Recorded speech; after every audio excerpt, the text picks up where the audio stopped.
दोस्तों, क्या आपको पता है एक ऐसी साइकोलॉजिकल ट्रिक है जिसकी मदद से आप चुटकियों में ये पता लगा सकते हो कि सामने वाला इंसान झूठ बोल रहा है या सच। आपने लव और प्यार ये शब्द शायद लाखों बार सुना होगा, लेकिन क्या आपको पता है इसका रियल मतलब सिर्फ कुछ ही लोग जानते हैं। क्या आपको पता है लेजीनेस यानी आलस एक अच्छी निशानी होती है जो आपकी ग्रोथ करता है। और तो और कॉलरोफोबिया एक ऐसा फोबिया है जिसमें लोगों को जोकर से डर लगता है। ऐसे ही अमेजिंग फैक्ट्स आप आज जानेंगे। सो फैक्ट नंबर 10, सच और झूठ का पता लगाना। दोस्तों, आज के इस अनसर्टेन जमाने में ये पता लगाना बहुत ही मुश्किल है कि कोई झूठ बोल रहा है या सच बोल रहा है। लेकिन क्या आप जानते हैं एक साइकोलॉजिकल ट्रिक की मदद से आप ये पता लगा सकते हैं कि कोई झूठ बोल रहा है या सच बोल रहा है। तो दोस्तों, सच और झूठ का पता लगाने के लिए आपको जो इंसान बोल रहा है उसकी बॉडी लैंग्वेज पर नजर रखनी चाहिए। साइकोलॉजी के मुताबिक जो इंसान बोलते वक्त ज्यादा हाथ हिलाता है या इशारे करता है तो उसके सच बोलने के चांसेस सबसे ज्यादा होते हैं। और वहीं दूसरी तरफ जो इंसान बिना सिर हिलाए या कोई इशारा करे और एकदम स्टेबल होकर बातें करता है तो उसके झूठ बोलने के चांसेस सबसे ज्यादा होते हैं। इसके अलावा साइकोलॉजी के हिसाब से जो इंसान बहुत जल्दी जल्दी बातें करता है वो अक्सर अपने दिल में ग्रजेस रखता है और ऐसे दिखाता है कि जैसे वो आपका बहुत अच्छा दोस्त है।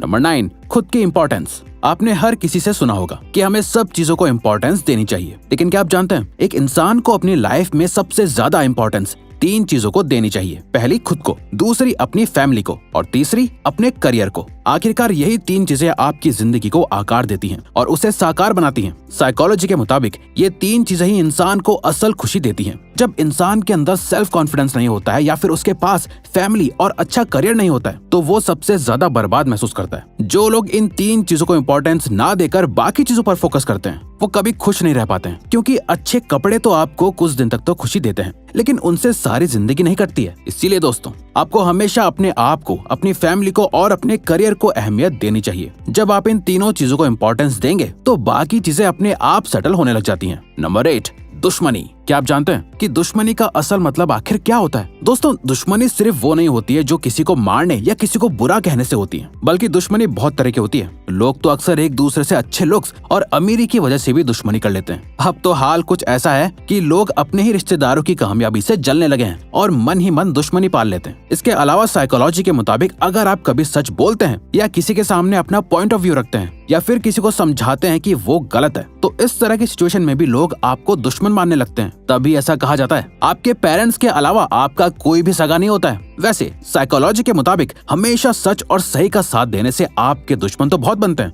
लेकिन आपको इनर सेटिस्फेक्शन रहता है कि आप सब कुछ सही कर रहे हैं। नंबर 7, कपड़ों और मूड का कनेक्शन। आप रोज कपड़े पहनने से पहले अपनी अलमारी में से कपड़े निकाल कर सेलेक्ट करते होंगे, लेकिन क्या आप जानते हैं कपड़े सेलेक्ट करने के पीछे भी एक साइकोलॉजिकल रीजन होता है। जी हाँ, ये बिल्कुल सच है। आप रोज किस तरह के कपड़े पहनते हैं इससे आपका मूड पता चल जाता है। अच्छे कपड़े पहनना और अच्छा दिखना सभी को पसंद होता है, लेकिन क्या आपने नोटिस किया है जब आप बहुत खुश होते हैं तो अक्सर अपनी पसंदीदा ड्रेस पहनते हैं, और वहीं दूसरी तरफ जब आपका मूड अच्छा नहीं होता है तो आप कुछ भी कैजुअल सा निकाल कर पहन लेते हैं। साइकोलॉजी के मुताबिक कपड़े इंसान की खुशी को जाहिर करने का एक तरीका होता है। यही वजह जब कोई मर जाता है तो सादा और सिंपल कपड़े पहने जाते हैं, और जब किसी की शादी होती है तो रंग बिरंगे कपड़े पहने जाते हैं। आप भी अपनी जिंदगी में रोज अपने मूड के हिसाब से ही कपड़े पहनते होंगे, लेकिन आपने इस बात पर कभी गौर नहीं किया होगा। नंबर 6, क्या सच में लड़कियां लड़कों से ज्यादा इमोशनल होती हैं? आज के मॉडर्न जमाने में हम सभी मेल और फीमेल के बीच इक्वालिटी की बातें करते हैं, लेकिन इसके साथ साथ हम लड़कों से ये भी उम्मीद करते हैं कि वो कभी भी रोए ना।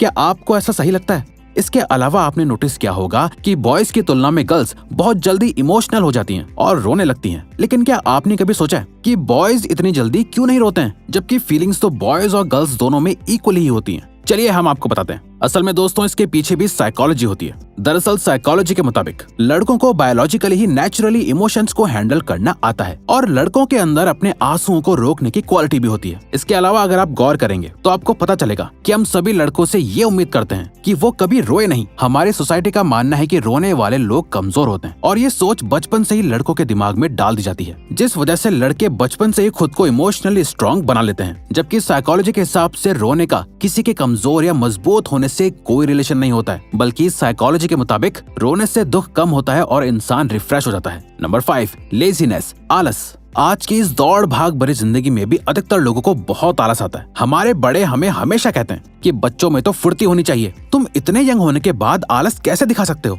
लेकिन दोस्तों, क्या आप जानते हैं साइकोलॉजी के मुताबिक लेजीनेस टीनेज उम्र के हिस्से का ही एक पार्ट होती है। साइकोलॉजिस्ट का मानना है कि आलसपन असल में टीनेजर्स की ग्रोथ का ही एक साइन होता है। इस लेजीनेस के पीछे असल में बहुत सी वजह होती है, जैसे स्कूल की थकावट और पढ़ाई का प्रेशर। वहीं दूसरी तरफ बड़े लोगों को लगता है कि टीनेजर्स हमेशा खाली और टेंशन फ्री होते हैं, इसीलिए उन्हें हमेशा फ्रेश और फुर्तीला रहना चाहिए। जबकि स्टडीज के मुताबिक 14 से 22 साल की उम्र के लोगों को सबसे ज्यादा टेंशन होती है, जैसे स्टडीज, लव, करियर और फेम। इसीलिए दोस्तों, आपको टीनेजर्स को आलसी कहने की जगह उन्हें हमेशा मोटिवेट करना चाहिए। नंबर 4, जिद, गुस्सा, गलती और अपमान। जब कोई भी चीज हमारे फेवर में होती है तो हमें बहुत अच्छा लगता है, वहीं अगर वो चीज किसी और के फेवर में हो तो हमें बहुत बुरा लगता है। ऐसी ही कुछ चीजें होती हैं अपनी जिद, गुस्सा, गलती और अपमान। ये वो 4 चीजें हैं जो अगर इंसान खुद करता है तो उसे बिल्कुल भी बुरा नहीं लगता है, लेकिन जब यही चीजें कोई और हमारे साथ करता है तो हमें बहुत बुरा लगता है। लेकिन क्या आपने कभी सोचा है कि ऐसा क्यों होता है? दरअसल दोस्तों, साइकोलॉजी के मुताबिक जब कोई इंसान खुद किसी बात की जिद, किसी चीज के लिए गुस्सा,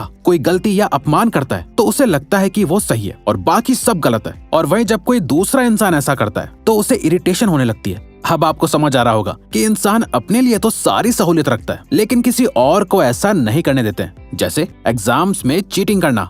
नंबर 3, इमोशनल पेन। दोस्तों, पेन फिजिकल हो या इमोशनल, दोनों में ही बहुत तकलीफ होती है, लेकिन ये भी सच है कि फिजिकल और इमोशनल चोट वक्त के साथ साथ कम और ठीक हो जाती है। अब आपको लग रहा होगा कि इमोशनल पेन तो कभी खत्म ही नहीं होता है, वो हमेशा आपको दुख देता रहता है, लेकिन ये सच नहीं है। साइकोलॉजी के मुताबिक इमोशनल पेन ज्यादा से ज्यादा सिर्फ 12 दिन तक ही रहता है। वो तो इंसान खुद ही उस बात को बार बार याद करते हुए और सोचते रहते हैं कि उसने हमें बहुत दुख दिया है, जबकि असल दर्द तो हमें खुद अपनी वजह से बातें याद कर करके हो रहा होता है। अगर आप इस इमोशनल पेन से छुटकारा पाना चाहते हैं तो आपको उस बात को भूलना होगा जिससे आपको तकलीफ हो रही है। नंबर 2, कोलरोफोबिया। इंसानों को बहुत सी चीजों से डर लगता है और हर एक डर का अपना एक पर्टिकुलर नाम होता है। ये डर किसी भी चीज का हो सकता है, चाहे वो भीड़ से लगे या फिर किसी फनी से दिख रहे जोकर से लगे। क्या आप जानते हैं, जोकर से लगने वाले डर को असल में कोलरोफोबिया कहते हैं। ये एक ऐसा साइकोलॉजिकल डर होता है जिसमें लोगों को जोकर से बेहद डर लगता है। आपको जानकर हैरानी होगी कि जिसको भी ये फोबिया होता है उन्हें जोकर देखने और बल्कि जोकर के बारे में सोचने से भी डर लगता है। और तो और अगर कोलरोफोबिया वाले लोग जोकर को देख भी लेते हैं तो उन्हें स्ट्रेस होने लगता है और फीवर तक आ जाता है। ऐसा माना जाता है कि ये डर बचपन के बुरे एक्सपीरियंसेस की वजह से लोगों को होता है और कई बार इस तरह के फोबियाज जीन से भी ट्रांसफर हो जाते हैं। Fact number 1, love.